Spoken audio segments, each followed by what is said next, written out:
Yo guys, tulad ni Mon, tamad ako pero may pangarap. Hindi po ako groomer, practice lang po maggupit. Nagpipiling groomer lang po. Pangalan nga pala nitong ginugupitan ko ay si Loki. Gugupitan ko siya ng summer cut. Ayan, dyan, ginugupitan ko na siya pala. Kung gusto niyo pala magpa-groom guys, dito lang matatagpuan ang shop namin sa Calamba, Laguna, Barangay Lawa. Dito niyo na pag-groom aso niyo guys.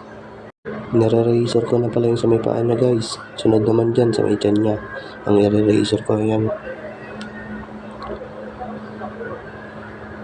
Ngalay ako dyan guys. Ngalay maggupit guys. Dito naman sa may paa niya. Ayan, nire-razor ko. Nililinis ko yun sa may paa niya. Ayan. Buti na lang hindi siya malikot pag nire-razor yung paa niya. Yung ibang dogs, malikot pag nire-razor yung paa.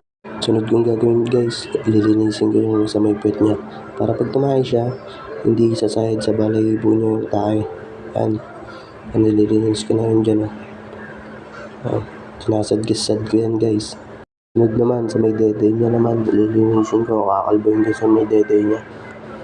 Yan dyan. Kinakalbo ko na yun dyan. Dito naman guys, pinuputulan ko na siya ng kuko. Mahaba kasi masyado yung kuko niya. Para pag nakipag-arutan siya sa amo niya, hindi niya makakalimot.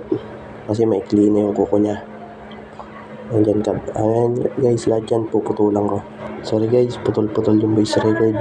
Ang ingay kasi dito. Kakatapos ko lang palang palagyan siya dito guys.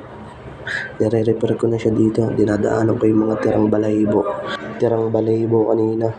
Ayan, dinadaanan ko ulit. Para pogi na siya. Si Loki nga pala yan guys. Loki pangalan niya. Ayun yung sabi ng mayari eh. Loki daw pangalan niya eh. Ayan. Konti na lang guys. Matatapos na itong video na to. Malapit ko na siyang matapos dyan eh. Ayun. Nire-repair ko na lang siya dyan eh. Konting na lang. Kembot. Tapos na yan guys. Ayun. Buti na lang hindi siya maligalig. Hindi masyadong malikot yung aso. Mabait siya. Andito guys. Tapos na yan dito. Ayan na siya. Ayan na yung finish niya. Pogi na siya ulit.